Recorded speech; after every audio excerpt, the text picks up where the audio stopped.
오늘의 답은 과거에 있다라는 말씀이죠. 우리의 시간 은혜에 나누기 원합니다. 이 불교라는 종교를 손으로 그려보라고 한다면 동그란 원입니다. 그들은 모든 것이 돌고 돈다라는 윤회 사상을 따르고 있기 때문입니다. 그럼 우리 기독교를 손으로 표현하려고 한다면 어떻게 표현할 수 있을까요? 바로 이 직선입니다. 알 수 없는 곳에서 시작해서 그 끝을 알 수 없는 곳으로 영원히 이어지는 세계관을 우리 기독교가 가지고 있기 때문입니다. 그래서 이 직선에서는 오늘이라는 시간 뒤에는 과거가 있고 또 오늘이라는 시간 앞에는 미래가 있게 됩니다. 과거, 현재, 미래의 시간이 이 한 손을 이루고 있는 곧 연장선의 개념이 우리 기독교의 시간입니다. 어떤 일이나 현상, 행위 등이 계속하여 이어지는 것을 연장선이라고 말합니다. 따라서 오늘은 과거에서 왔고 내일은 오늘에서 비롯됩니다. 따라서 오늘을 정확하게 보려면 바로 그 연장선에 있는 과거를 봐야 합니다. 그렇게 해서 오늘을 알게 되어지고 오늘에 이어져 있는 내일을 미리 추측할 수 있게 됩니다. 한마디로 오늘의 답은 과거에 있는 것입니다. 오늘 보면 이 시편 기자가 자신의 현재의 문제에 대한 답을 과거에서 찾고 있음을 볼 수 있습니다.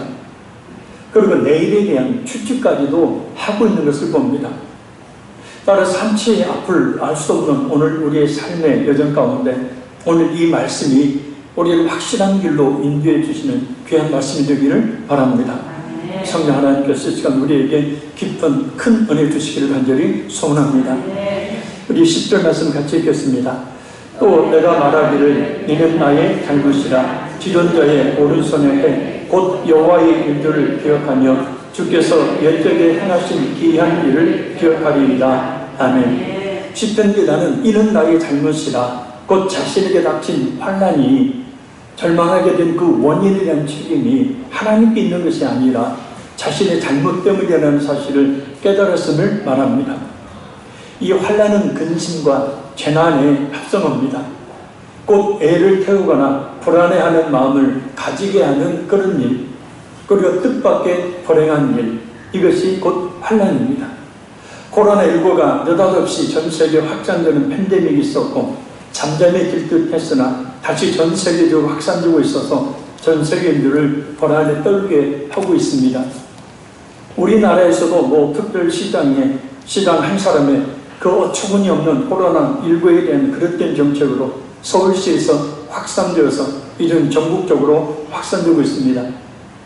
그렇지 않아도 힘들었던 심리적 불안감뿐만 아니라 경제적인 어려움 또한 더욱 가중되어서 한치 앞을 내다볼 수 없는 상황에 이르러 우리를 더욱더 불안하게 하고 있습니다. 코로나19라는 느닷없는 환란이 닥치게 된 원인은 무엇일까요? 인류 역사를 주관하고 계시는 하나님의 탓일까요? 아닙니다. 인간의 죄악 때문입니다. 따라서 이 환란의 끝을 볼 수 있는 비결은 전 세계인들이 또한 우리들이 우리의 죄를 깨달아 아는 것에 있습니다. 이는 신구약 성경을 보면 하나님의 심판의 한 방편이기 때문입니다. 많은 말씀이 있지만 사무엘하 24장 15절 말씀입니다. 이에 여호와께서 그 아침부터 정하신 때까지 전염병을 이스라엘에게 내리시니 다네스부터 브엘세바까지 백성의 죽은 자가 7만 명이다. 이것을 확대시켜 보면 지금 전염병으로 인하여 수많은 사람들이 죽고 또 감염되고 있는 현실을 우리가 직시할 수가 있습니다. 그러나 심판은 심판으로 그치는 것이 아니고 하나님께서는 그 심판을 통하여 참 믿음을 가진 그 성도들을 구원하시는 계기로 삼으십니다. 이러한 때에 우리가 더욱 하나님께 가까이 나와야 되는 이유이고 이런 환난을 우리에게 주시는 이유, 목적입니다. 그럼 이 시편 기자는 어떻게 자신에게 닥친 그 환난의 책임이 하나님이 아닌 자신에게 있음을 깨닫게 되었을까요? 그것은 환난은 사람의 시선을 하나님께만 향하도록 하기 때문입니다. 하나님만을 똑바로 바라보도록 이끌기 때문입니다. 환난은 나무의 줄기를 보지 못하도록 가리고 있는, 복잡하게 가리고 있는 그 잔가지를 쳐내버립니다. 그래서 나무의 줄기를 드러내듯 하나님을 똑바로 보게 되면, 하나님을 똑바로 보게 되어지면 바로 이어서 반사적인 그런 이 결과가 나타나는데 바로 우리 자신이 똑바로 보이게 되는 것입니다. 베드로가 예수님 앞에 서 있었을 때, 예수님이 자신을 찾아왔을 때 가장 먼저 했던 말이 주여 나를 떠나소서 나는 죄인으로소이다.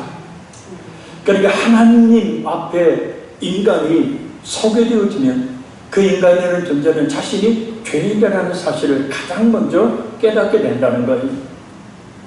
그래서 큰 환난을 겪다 보면 그 책임을 하나님께 돌리거나 사람에게 또는 처해 있는 환경에 돌리는 경우들이 있습니다. 그러나 무엇보다 오늘 본문의 시편지자가 고백하고 있듯이 그 모든 것이 자신의 죄악으로 인한 것이라는 것을 빨리 깨달아야 합니다. 죄하니까 이 자리에 있는 분들은 아마 우리가 생각하고 있는 그런 큰 죄들은 저지르지 않을 것입니다. 그러나 중요한 것은 이 죄라는, 가장 흔히 쓰이는 죄라는 원어 하마레티아는 관역에서 벗어나다입니다. 그러니까 똑같이 열심히 삶을 사는데 하나님이 원하시는 뜻, 하나님께서 원하시는 그 뜻이라는 관역에 맞추지 못하면 그 자체가 죄가 된다는 거예요. 그러니 우리가 하나님의 뜻대로 살지 못할 때 우리는 늘 죄를 범하는 삶을 살고 있는 겁니다. 그러니까 하나님께서 내게 원하시는 삶을 살아야 하는데 그 내게 원하시는 삶을 살지 못하고 우리 자신의 소견의 생각에 옳은 대로 살아갈 때 그 자체가 역시도 죄가 되는 거예요. 그것을 빨리 깨달아야 환난이라는 깊은 수렁에서 빠져나올 수가 있습니다. 이는 나의 잘못이다 라는 고백은 우리 개인의 어떤 환난이나 국가, 나아가 전 세계적인 이런 환난 속에 깊이 신음하고 있는 사람들이 뱉어내야 되는 그런 고백입니다. 시편 기자가 큰 환난을 통하여 똑바로 보게 된 하나님은 어떤 분이십니까? 바로 지존자이십니다. 이 지존자는 천지의 주제이신 하나님을 뜻합니다. 천지의 모든 것을 주관하시는 하나님을 말합니다. 곧 시편 기자는 자신의 삶 또한 하나님께서 주관하고 계심을 고백하고 있는 겁니다. 나아가 자신이 현재의 고난이 하나님의 그 섭리 가운데 일어난 자신의 죄에 대한 하나님의 징계임을 고백하고 있는 것입니다. 깨달아 알아야 될 텐데 말입니다. 나아가서 시편 기자는 현재의 환난을 극복하기 위한 답을 과거 하나님의 역사하시면서 찾습니다. 지존자의 오른손의 해, 이 오른손이 권능을 상징합니다. 권능은 권세와 능력을 합친 말입니다.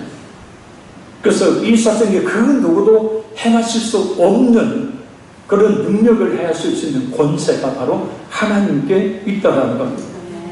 그래서 하나님께서 권능을 행하신 그때를 이 시편기자는 회고합니다. 돌이켜 생각해 보는 거예요. 그때는 여호와의 일들과 주께서 옛적에 행하신 기이한 일을 행하신 그때를 말합니다. 자, 이때 이 일은 16절에서 20절에 의하면 하나님께서 출애굽 당시 홍해를 마른 땅에 되게 하셔서 이스라엘 백성들을 건너게 하신 구원의 그 역사를 가리킵니다. 칼빈에 의하면 이 시편 기자는 자신이 곤고한 지경에 처해 있는 중에 옛날 조상들에게 베풀어 주신 하나님의 사랑과 긍휼을 생각하고 위로를 얻으며 또한 자신의 믿음을 지켜 나가고자 했다라고 이 본문을 해석합니다. 시편 기자가 옛날 하나님의 역사를 생각하던 중에 그 하나님의 사랑과 긍휼을 깨닫고 이 위로를 얻었다는 겁니다. 나아가서 단순히 위로를 받은 것에 그치지 않고 하나님에 대한 확신으로 자신의 믿음을 지켜 나가고자 하는 반전의 결과를 얻었다라는 그런 말입니다. 시편 기자가 지난날에 그 하나님의 초자연적인 역사를 돌이켜 생각함으로 굳건한 믿음을 회복하고 있는 겁니다. 할렐루야. 잠에서 깨십시오. 암사다라는 닉네임을 가지고 있는 어느 1인 창작자, 곧 크리에이터가 회고라는 제목으로 이런 글을 썼습니다. 잘 한번 들어보십시오. 저는 과거를 돌아보는 걸 즐겨요. 퇴사 후 요즘 하루에 하나씩 저 자신에 대한 글을 쓰면서 과거에서 교훈을 얻는 회고 재능을 가장 잘 활용하고 있죠. 회고가 재능이라니 생소하게 느껴질 수도 있는데요. 회고 재능이 뛰어난 사람에게는 과거는 지나온 시간 이상의 의미를 가져요. 지난 날을 돌아보고 성찰해 현재를 이해하죠. 회고 재능은 미래를 예측하는 중요한 수단이 되기도 합니다. 과거와 현재를 연결하는 변화의 흐름과 그 맥락을 파악해 그 연장선상에서 미래를 유추하는 거죠. 저는 스스로 무엇을 해왔고 무엇을 얻었는지 끊임없이 묻는 과정에서 피드백과 개선점을 찾아 성장하고 발전해요. 그 성장이 저에게는 삶의 원동력이자 큰 행복이고요. 얼마 전에 한 TV 프로그램에 전 아나운서이자 방송인인 오정현 씨가 나와서 자신의 옛날 물건들이 가득한 집을 공개했죠. 저는 추억하고 같이 살아요. 저는 오정현 씨의 이 말이 너무 공감돼요. 저도 추억이 깃든 물건들을 잘 못 버리거든요. 그거 아세요? 아주 오래전에 자주 들었던 음악을 듣거나 자주 썼던 물건을 보면 그때 당시 느꼈던 감정들이 다시 되살아나는 거예요. 저는 그렇게 옛날에 느꼈던 감정을 다시 느끼기에 너무 소중해요. 그래서 예전 기억이나 과거의 물건들이 저한테는 타임머신 같기도 하고요. 과거의 자신을 하나하나 짚어가다 보면 지금의 내가 왜 이런지 알 수 있어요. 이 말들 중에 지난 날을 돌아보고 성찰의 현재를 이해하죠. 그 지난 날을 돌아보면 현재를 이해하게 된다. 회고 재능은 미래를 예측하는 주변 수단이 되기도 합니다. 그래서 지난 날을 돌아보면 오늘을 이해하게 되고 또 오늘을 이해하게 되니 미래를 예측할 수 있게 된다는 거죠. 과거의 현재를 연결하는 변화의 흐름과 맥락을 파악해 그 연장선에서 미래를 유추하는 거다. 그러니까 과거와 현재를 연결하는 그 연장선에 있는, 그래서 그 미래를 유추하게 되는 겁니다. 미래를 추측하게 되는 거죠. 그리고 과거의 자신을 하나하나 짚어가다 보면 지금의 내가 왜 이런지 알 수 있어요 라는 말, 이 말이 참 새롭습니다. 그러니까 지난날을 돌이켜 생각해 보는 것을 통해서 현재를 이해하게 되고 미래를 미리 추측하게 되고 곧 과거와 현재를 연결하는 연장선에서 미래를 유추하게 된다는 말입니다. 과거의 일을 돌이켜 봄을 통해서 현재의 문제에 대한 답을 얻게 되고 아울러 내일을 미리 추측할 수 있다는 말입니다. 그러니 이런 사람 저런 사람 찾아가서 물어볼 필요가 없습니다. 과거에 내가 어떻게 살았는지, 과거에 하나님 어떻게 역사하셨는지를 보면 오늘을 이해할 수 있어요. 왜? 오늘은 과거의 결과이고, 그래서 오늘을 이해하고 하나님 원하시는 뜻대로 살면 내일은 오늘의 결과이기 때문에 밝고 긍정적이고 하나님의 은혜와 축복이 가득한 내일이 분명히 펼쳐질 것이기 때문입니다.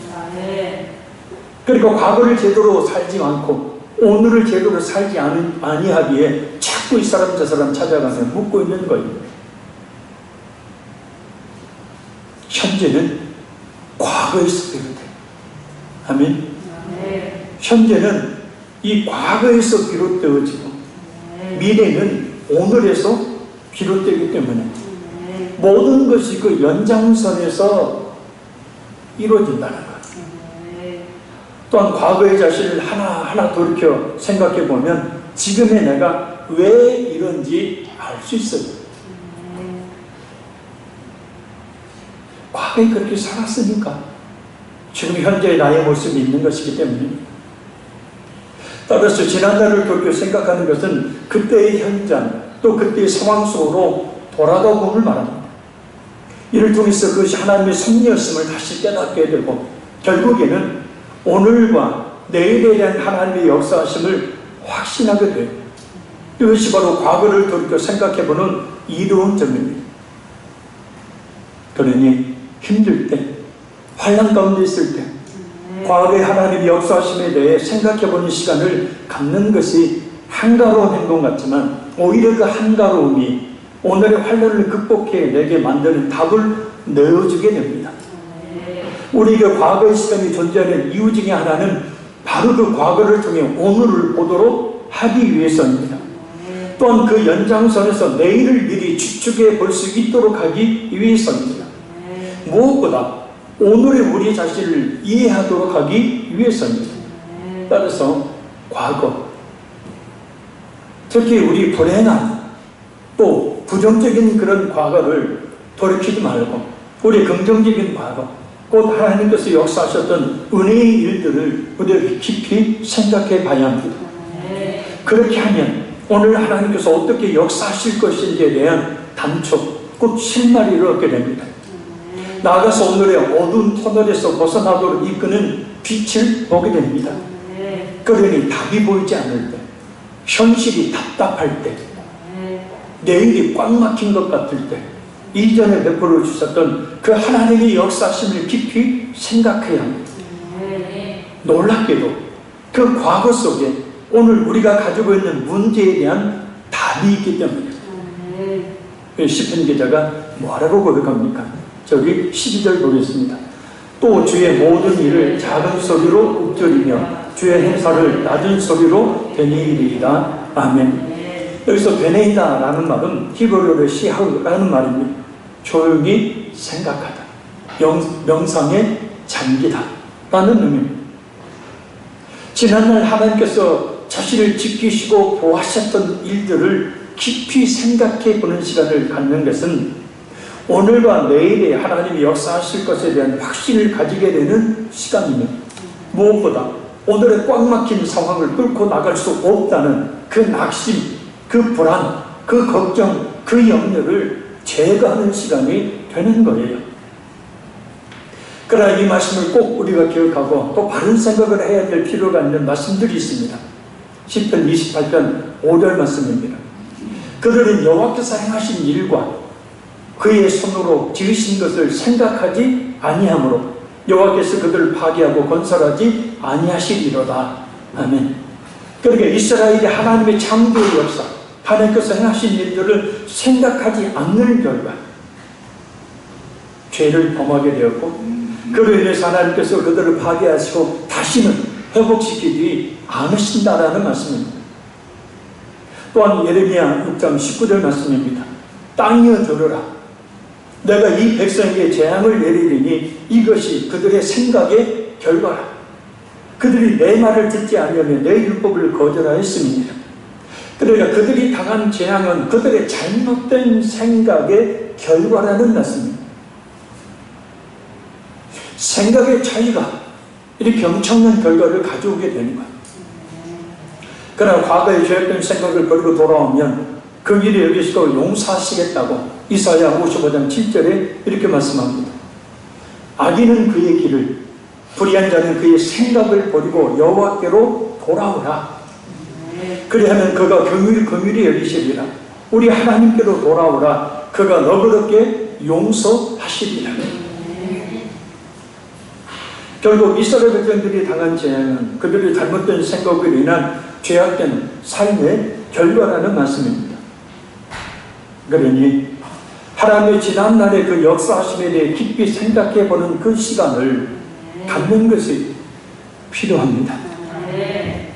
그냥 생각해보는 것도 중요하지만 무엇보다 성경을 펴놓고 읽으며 깊이 묵상해보면 그 가운데서 칼빈이 말했던 것처럼 위로를 얻게 되고 확신을 얻게 되고 힘을 얻게 되어집니다. 저도 그렇게 해오면서 살아가고 있고 그렇게 해오면서 목회를 하고 있습니다. 그래서 위로와 확신과 힘을 얻게 되어집니다. 만약에 그런 위로와 확신과 힘을 얻지 못하게 되어지면 모든 거 그냥 포기해버리고 싶은 마음뿐 그것밖에 없겠죠. 그러나 그런 이 과거를 돌아봄으로 하나님 말씀을 묵상함으로 그 위로와 확신과 힘으로 오늘 힘듦을 이겨낼 수 있고 내일 하나님의 역사심을 추측할 수 있으니 따라합니다. 과거에 오늘의 문제에 대한 답이 있다. 그리고 시편 기자가 뭐라고 말합니까? 우리 13절 읽겠습니다. 하나님이여 주의 도는 극히 거룩하시오니 하나님과 같이 위대하신 신이 누구오니까. 아멘. 여기서 주의 도는 하나님께서 행하신 구원의 역사, 또 이 세상을 다스리시는 하나님의 통치의 행위를 말합니다. 그리고 그것이 거룩하다라는 말은 공명정대, 곧 정당하고 떳떳하다라는 뜻이에요. 하나님의 모든 구원의 역사, 하나님의 모든 만물을 통치하시는 그 모든 행위는 틀림이 없습니다. 이는 하나님에 대한 명확한 확신을 가지게 할 수 있는 그런 말입니다. 이것은 하나님께서 역사하셨던 과거의 그 은혜의 일들을 돌이켜 생각해 봄으로 갖게 된 오늘과 내일의 문제에 대한 답입니다. 때로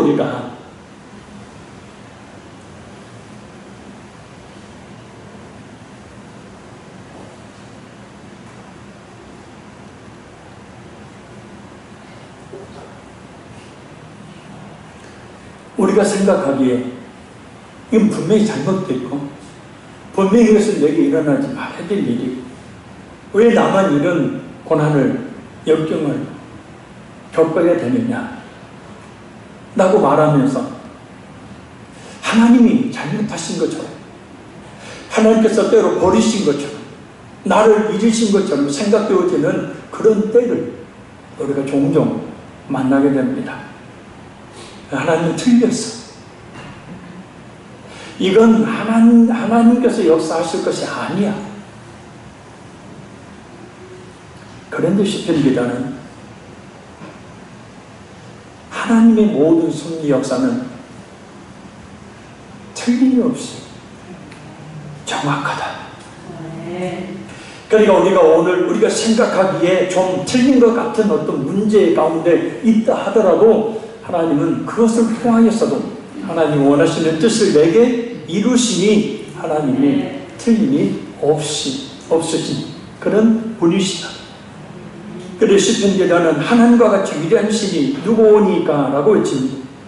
하나님이 위대하신 그 어떤 이방신들과 비교할 수 없음을 오직 하나님만이 절대적인 유일하신 참 신이심을 고백하는 말입니다. 칼빈은 이에 대해서 하나님을 경외하지 않고 세상의 헛된 신들을 섬기는 자들이 어리석음을 간접적으로 지적하고 있다고 말합니다. 하나님을 두려워하지도 않고 하나님을 존경하지도 않는 것이 어리석음이고 세상의 헛된 신들을 섬기는 것이 어리석음이라는 뜻입니다. 그러니까 많은 지식과 지혜를 가지고 있다 하더라도 이 세상의 대단한 권세와 능력을 누리고 있다 하더라도 엄청나게 많은 부를 누리고 있다 할지라도 하나님을 경외하지 않고 두려워하지 않고 그 물질이라는 우상을 섬기게 되어지면 그 사람은 참 어리석은 사람입니다. 이 13절의 고백은 환난 가운데 시편 기자의 신앙이 성장했음을 알게 하는 고백입니다. 과거를 그 하나님의 역사심을 깊이 생각하는 결과 하나님이 어떤 분이신지 더욱더 확신하는 그런 믿음을 가지게 되었음을 고백하고 있는 겁니다. 환난 중에 오히려 하나님을 더욱 똑똑하게 본 것입니다. 왜냐하면 불같은 환난은 하나님의 역사심을 믿지 못하는 불순물인 그 불신을 태워버리기 때문에 환난이 성도로 하여금 하나님 앞에 홀로 있게 만들고 당연히 하나님이 똑똑히 보이게 되는 것입니다. 그래서 때로 하나님께서는 당신이 사랑하는 성도들을 홀로 광야와 같은 곳에 있게 하십니다. 의지할 만한 사람 없는 곳, 의지할 만한 것 하나 없는 것, 아무것도 내 힘으로 얻지 할 수 없는 상태에 있게 하신다는 뜻이에요. 믿었던 사람에게 배신당하고 의지했으나 나의 전혀 의지가 되지 못함을 깨닫는 그때 홀로임을 알게 되죠. 물질을 잃어버리고 물질을 쫓아가지만 그 물질이라는 놈은 나의 손을 잡아주지 않을 때 세상의 허망함을 느끼게 되어지고 건강을 잃어버림을 통해서 결국은 그 누구도 나의 병을 고쳐줄 수 없다는 사실을 알게 되므로 홀로 있게 되어집니다. 전주에서 하늘을 보면 무수한 하늘의 별들을 잘 볼 수 없습니다. 공해로 인해서 그 하늘의 별들이 가려져 있기 때문입니다. 그런데 저 진안이나 장수 우주만 가도 하늘에 반짝이는 수많은 별들을, 그 보석 같은 별들을, 무수히 떠있는 별들을 볼 수 있습니다. 언제 볼 수 있어요? 낮이 아닌 환란, 곧 밤에요. 어디에서 볼 수 있어요? 별이 보이는 곳, 하나님이 홀로 있게 하신 곳에서만 볼 수 있어요. 그래서 하나님께서는 믿음의 사람들을 항상 축복해 주시기 전에 광야로 내모시는 거예요. 아브라함을, 야곱을, 모세를, 다윗을, 바울 사도를, 그리고 지금도 하나님의 사람들을, 하나님이 사랑하시는 당신의 택한 성도들을 여러 가지 고난으로 광야로 내모셔서 홀로 있게 하십니다. 왜냐? 그래야 하나님만을 보게 되기 때문이고, 그래야 하나님만을 의지하게 되기 때문입니다. 인간이라는 존재는 예수님을 믿어야 된다, 하나님을 의지해야 된다, 아무리 말해도 듣기는 할 수 있지만 실행에 옮길 만한 능력이 애초에 없습니다. 그래서 하나님께서 그와 같은 그런 일들을 종종 허락하심으로 홀로 있게 하셔서 결국 하나님을 똑바로 보고 그 하나님을 의지하도록 만드시는 거예요. 사랑하는 성도 여러분, 지금이 그때예요. 계속 다시 팬데믹이 이루어지고 있는 지금이 바로 그때의 이때입니다.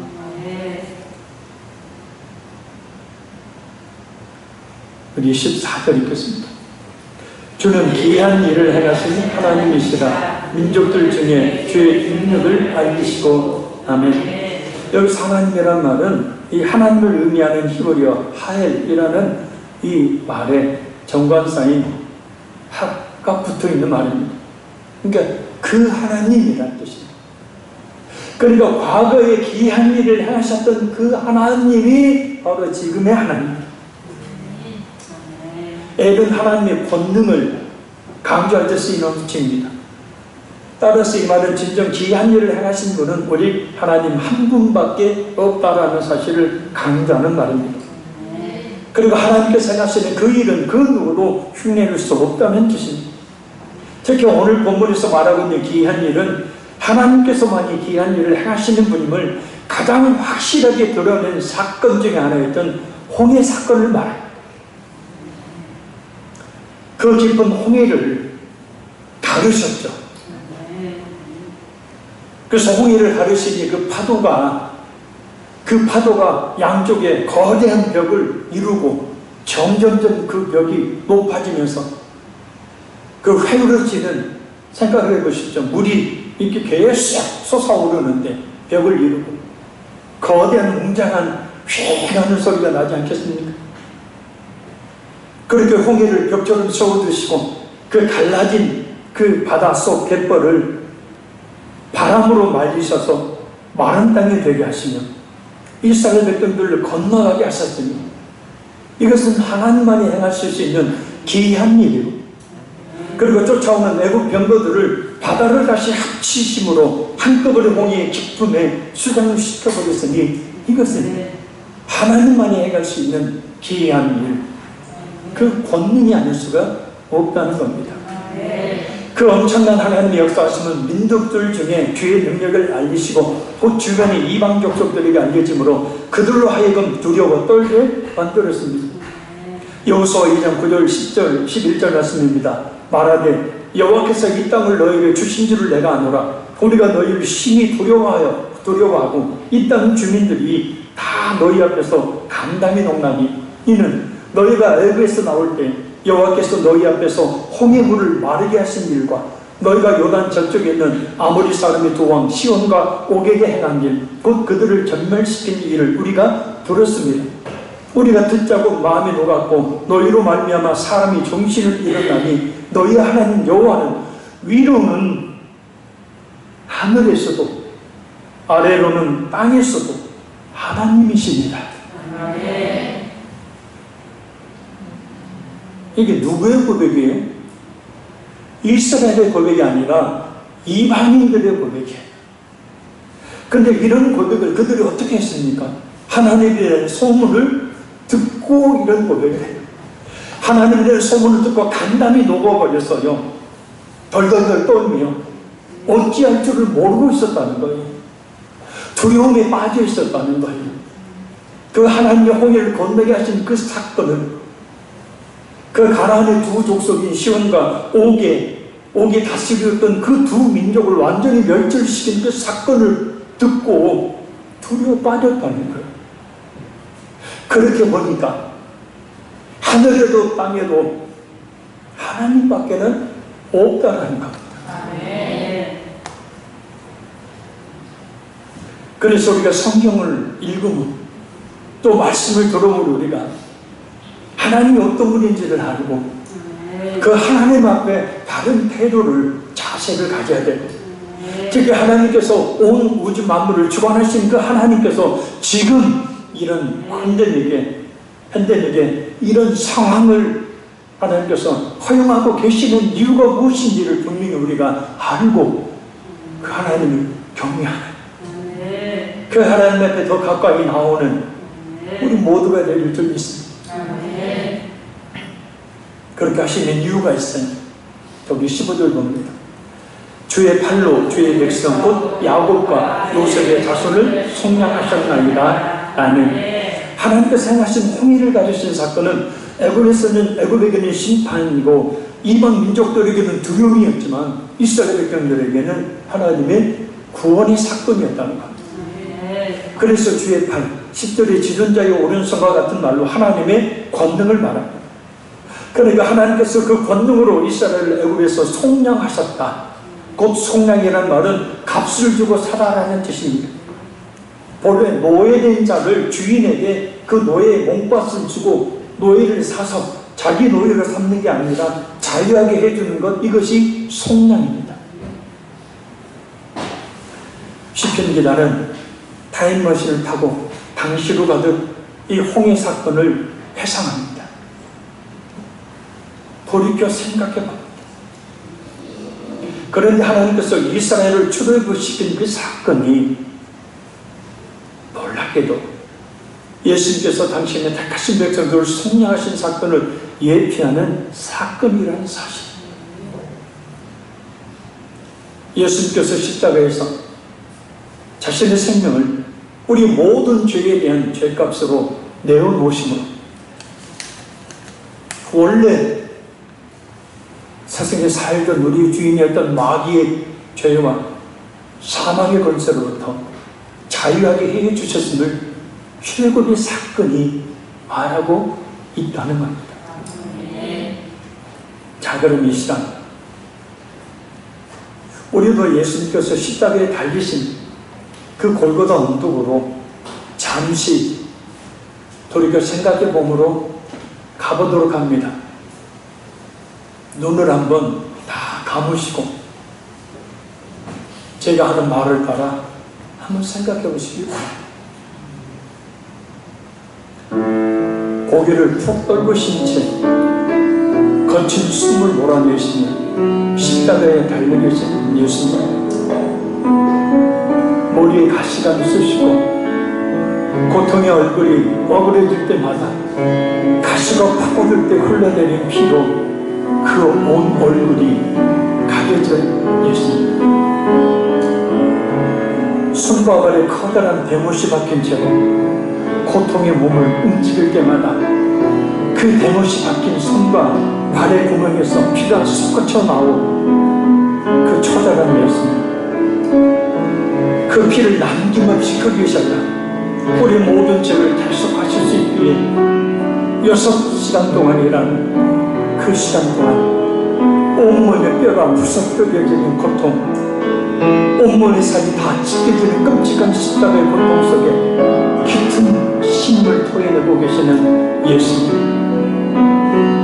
이제 얼마 남지 않은 물과 피를 모조리 쏟으시기 위해 마지막 거친 숨을 토해내고 계시는 예수님, 그 십자가의 고통 당하심이 바로 우리는, 아니 나의 모든 죄를 대속하기 위한 고통이었음을 온몸으로 말하고 계시는 예수님,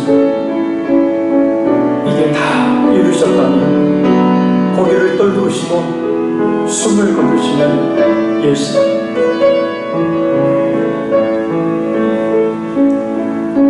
말씀드렸습니다. 환난은 시선을 하나님께 고정하도록 합니다. 그 환난을 겪다 보면 그 책임을 하나님께 돌리거나 사람에게 또는 환경에 돌리는 경우들이 있지만 하나님께는 일말의 책임도 없습니다. 모두가 사람들의 죄악으로 말미암습니다. 그러니 우리는 이런 환난 가운데 우리의 죄를 깊이 깨달아야 합니다. 하나님께서 내게 원하시는 뜻대로 살고 있지는 않은지를 깨달아야 합니다. 특히 환난 가운데 과거를 돌이켜 생각해 봐야 합니다. 불행한 또는 부정적인 과거를 돌이켜볼 것이 아니라 하나님께서 역사하셨던 과거의 일들을 깊이 생각해 봐야 합니다. 그것은 오늘의 하나님의 역사하심이 없을 것이라는 불신을 제거하고 오늘 하나님께서 어떻게 역사하실 것인지에 대한 확신을 갖게 만들기 때문입니다.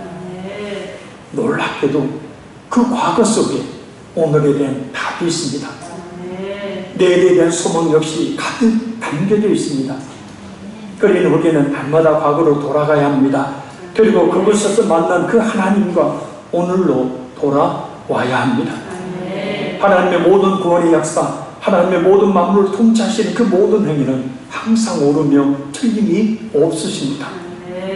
하나님이 그 환난 가운데 이스라엘 백성들을 구원하셨던 그 이유는 바로 그들을 사랑하셔서 그들을 불쌍히 여기셔서 그들에게 참된 구원의 일을 내려주시기 위해서이듯이 예수님의 십자가의 은혜를 우리에게 주시기 위해서 또한 이런 환난을, 이런 고난을 때로 우리에게 주신 줄로 믿습니다.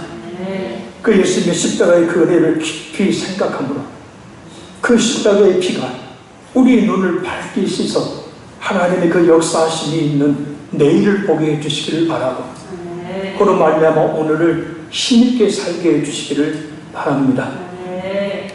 우리 찬양을 드리시고 우리 간절히 말씀을 붙들고 우리 기도합니다.